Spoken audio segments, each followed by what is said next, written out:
Good morning students. मैं Mrs Sangeeta Jain Samant, associate professor of home science, government college Arai. आज BA part 3 home science के स्टूडेंट्स को WHO यानी विश्व स्वास्थ्य संगठन के बारे में बताने जा रही हूँ। ये आपके कुपोषण को दूर करने में कुछ अंतर्राष्ट्रीय कार्यक्रम हैं। उस अंतर्राष्ट्रीय कार्यक्रम को मैनेज करने वाली जो संस्थाएं हैं, जो संगठन हैं, उनके बारे में हम बात करने जा रहे हैं। आज हम विश्व स्वास्थ्य संगठन WHO, वर्ल्ड हेल्थ ऑर्गेनाइजेशन के बारे में बात करेंगे और आगे हम यूनिसेफ के बारे में बात करेंगे। तो विश्व स्वास्थ्य संगठन, इसकी स्थापना 7 अप्रैल 1948 में हुई थी। ये एक ऐसी अंतर्राष्ट्रीय एजेंसी है जो हेल्थ के क्षेत्र में, स्वास्थ्य के क्षेत्र में पूरे विश्व में काम कर रही है। इसके हेडक्वार्टर यानी प्रधान कार्यालय जिनेवा, स्विट्ज़रलैंड में है। और चूँकि इसकी स्थापना 7 अप्रैल को हुई थी, इसलिए 7 अप्रैल विश्व स्वास्थ्य दिवस, वर्ल्ड हेल्थ डे के रूप में पूरे विश्व में मनाया जाता है। विश्व स्वास्थ्य संगठन ने स्वास्थ्य की परिभाषा इस प्रकार से दी है: केवल बीमारियों का नहीं होना या बीमारियों की अनुपस्थिति मात्र ही स्वास्थ्य नहीं है, बल्कि संपूर्ण शारीरिक, मानसिक और सामाजिक कुशलता भी है। यानी हेल्थ में हम बात करते हैं तो शारीरिक, मानसिक और सामाजिक कुशलता भी आनी चाहिए। अब इसका कोई भी सदस्य, कोई भी देश सदस्य बन सकता है और लाभ उठा सकता है। तो इसमें क्या है कि इनको एक वार्षिक अनुदान की राशि जमा करानी पड़ती है उस देश को, और फिर जब भी कोई परिस्थिति ऐसी आती है, अकाल है, बाढ़ है या कोई और महामारी आती है, तो विश्व स्वास्थ्य संगठन उस देश की मदद करता है। जो विश्व स्वास्थ्य संगठन का जो मुख्य उद्देश्य है वो सन 2000 तक ये था कि हाईएस्ट लेवल ऑफ हेल्थ, उच्चतम स्तर जो स्वास्थ्य का होता है वही हर एक के पास होना चाहिए, उस स्तर से। तो जो अब गतिविधियाँ कौन कौन सी करते हैं विश्व स्वास्थ्य संगठन, क्या क्या गतिविधियाँ करते हैं? पहला है विशिष्ट रोगों का निरोध। विशिष्ट रोगों का निरोध और नियंत्रण, मतलब कैसे उनका प्रिवेंशन और कंट्रोल किया जाए, रोग का कैसे उसको ऐसा क्या क्या चरण उनको लेने होंगे जिसमें वह रोगों की रोकथाम कर सके। दूसरा है पर्यावरणीय स्वास्थ्य, एनवायरमेंटल हेल्थ, मतलब जैसे पोल्यूशन से या कोई रेडिएशन से, इन सब से जो है एनवायरमेंट मुक्त रखें तो अच्छा स्वास्थ्य का स्तर रहेगा। तीसरा, व्यापक स्तर पर स्वास्थ्य सेवाओं का विकास, मतलब लार्ज लेवल पे व्यापक अच्छी स्वास्थ्य सेवाओं को, उनका डेवलपमेंट हो और लोगों तक पहुँचे। फिर चौथा, मानव शक्ति का विकास। मानव शक्ति का विकास मतलब जो ह्यूमन रिसोर्स है, मैन पावर है, उसका विकास किया जाए, मतलब लोगों का विकास किया जाए। पांचवा, जैव चिकित्सीय यानी बायोमेडिकल और स्वास्थ्य सेवाओं का अन्वेषण, मतलब उन पे रिसर्च, किस पर? बायोमेडिकल और हेल्थ सर्विस पर रिसर्च की जाए। छठा, स्वास्थ्य सूचनाएं एवं ज्ञानवर्धन पत्रिकाएं प्रकाशित करना।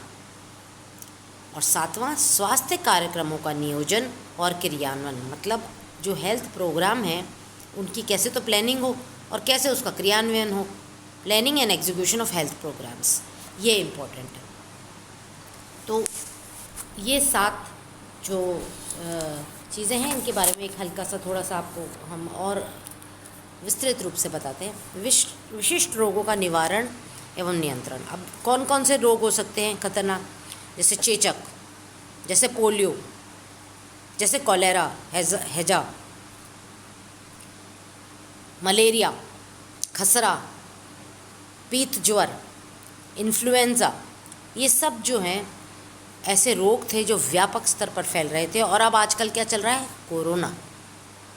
तो ये कोविड-19 जिसको हम बोलते हैं, तो इस टाइप का इन विशिष्ट रोगों का कैसे कंट्रोल किया जाए, कैसे निवारण किया जाए, कैसे लोगों को ज्ञान भी मतलब थोड़ा उनको एजुकेट किया जाए, और जो भी संक्रामक रोग हैं उनको कैसे कंट्रोल करना है, असंक्रामक रोगों के बारे में क्या करना है।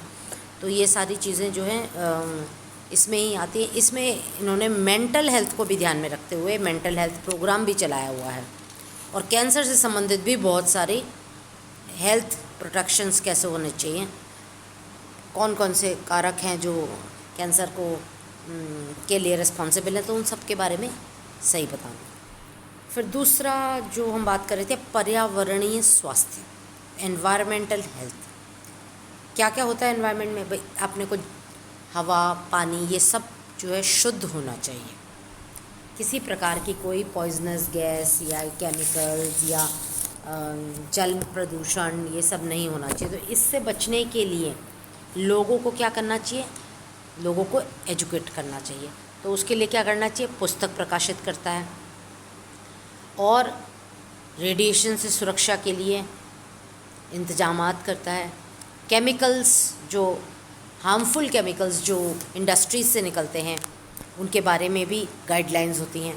तो इस तरह से ये सेकंड जो हम बात कर रहे हैं पॉइंट, पर्यावरणीय स्वास्थ्य, इसके बारे में थोड़ा ध्यान रखते हैं। नेक्स्ट आता है आपका व्यापक स्तर पर स्वास्थ्य सेवाओं का विकास। मतलब व्यापक मतलब पूरे लार्ज लेवल पर स्वास्थ्य सेवाओं का कैसे डेवलपमेंट हो, development of comprehensive health services.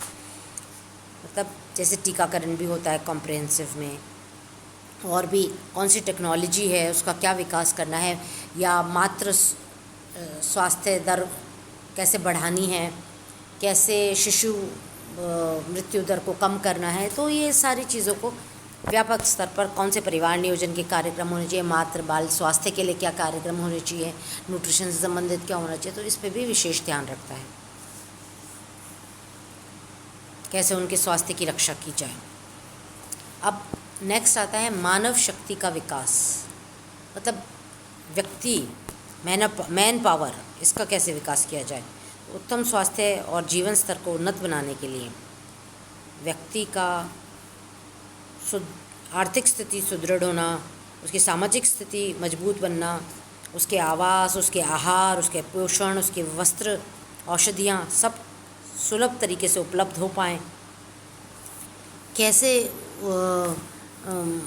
उसकी जो भी वो सीखना चाहता है, ट्रेनिंग लेना चाहता है, या औद्योगिक विकास जो है इससे संबंधित, ताकि मानव शक्ति का विकास हो सके, वो आर्थिक रूप से संपन्न हो सके।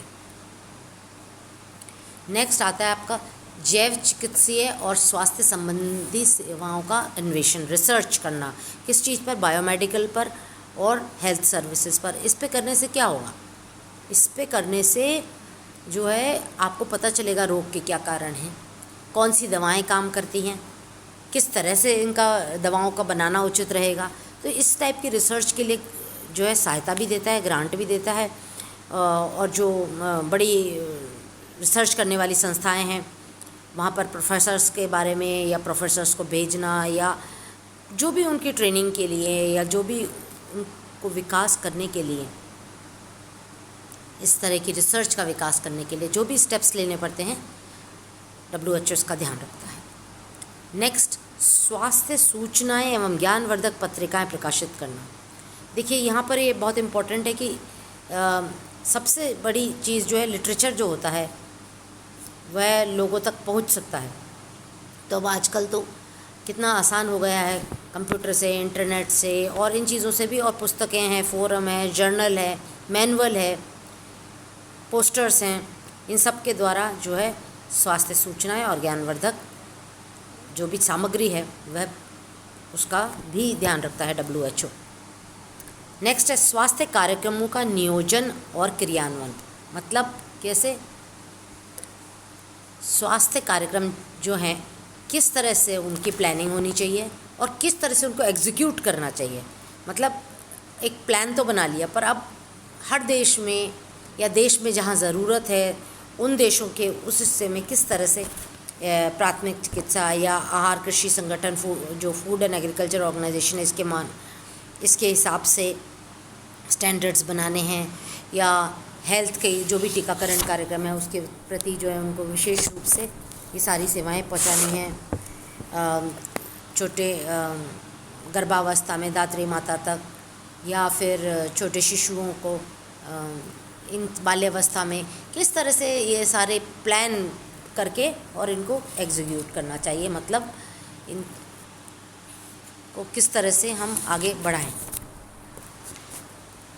अब जैसे धात्री माता है ना, माँ जो शिशु को स्तनपान करानी है, तो उसको कैसे प्रोत्साहन मिलना चाहिए, क्या प्रोग्राम होने चाहिए, तो इस पर भी इन्होंने काफ़ी जो है खर्चा करके लोगों को एजुकेट किया है और इस विषय पर उनको काफ़ी ज्ञान भी दिया है कि इसके क्या फ़ायदे हैं।